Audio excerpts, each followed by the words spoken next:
BNP এসে ঠিক শেখ হাসিনার মতন গণহত্যা চালালো, 2000-3000 উপরে আওয়ামী লীগের মানুষদের হত্যা করলো। আপনি কি এটা মেনে নিতে পারবেন? শেখ হাসিনা গণহত্যা চালিয়েছে, তাহলে 460টা থানা পোড়ালো কারা, এতগুলো পুলিশ মারলো কারা? আপনি কি নিজে প্রমাণ করতে পারবেন শেখ হাসিনা এই হত্যাগুলো করেছে?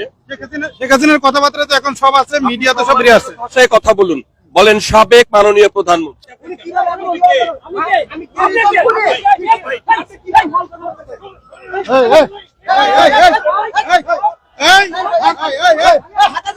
আপনি কি চাচ্ছেন, সংস্কার আগে চাচ্ছেন না নির্বাচন আগে চাচ্ছেন? প্রথম কথা হচ্ছে যে সংস্কারটি করবে, যে নির্বাচিত সরকার আসবে সেটা তো এক সংসদে বাতিল করে দেবে। এইরকম একটি অনৈতিক সংস্কারের কি মূল্য আছে? আর দ্বিতীয় কথা হচ্ছে আমরা আন্দোলন করছি অবাধ, নিরপেক্ষ এবং সকলের অংশগ্রহণে একটি রাজনৈতিক নির্বাচন। সেই ক্ষেত্রে আওয়ামী লীগ, জাতীয় পার্টি সব 15 দলকে ডাকেনি নেই। এটা হচ্ছে জাতিকে দ্বিধা বিভক্ত করার একটি অনৈতিক অবৈধ প্রক্রিয়া।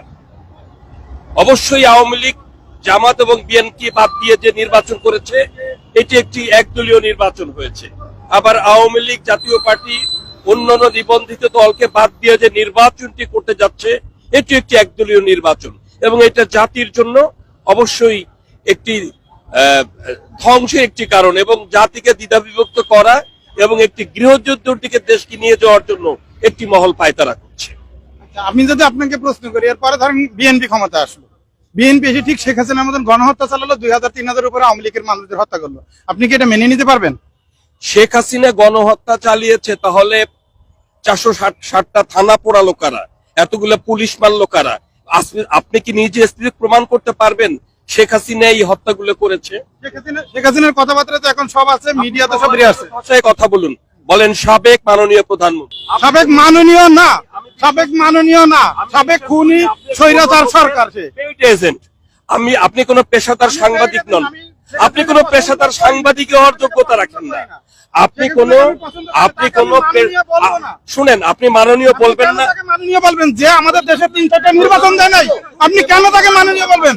কেন আপনি মাননীয় বলবেন তাকে? না, সে আমাদের হত্যা করছে এতগুলো মানুষ, আপনি কেন?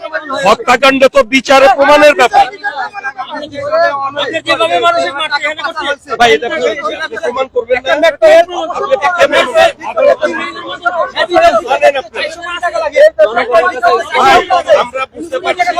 আমরা বুঝতে পারছি ভাই, আপনি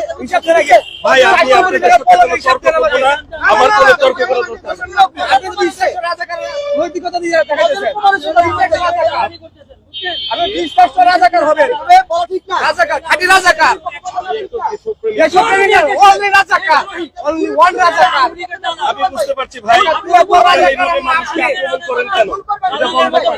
একজন গণমাধ্যম কর্মীর কতটা নমনীয় হওয়া উচিত, কতটা সুন্দর করে সাধারণ মানুষকে প্রশ্ন করা উচিত, এটা ভিডিওটা দেখলে আপনারা বুঝতে পারবেন। তবে কাউকে উত্তেজিত করে প্রশ্ন করাটা গণমাধ্যমের কর্মী হিসাবে এটা তার প্রফেশনে বা তার সাংবাদিকতায় যায় কি না আমি জানি না। আপনারা এগুলো ভালো করে ভিডিওটা দেখে কমেন্টস করবেন।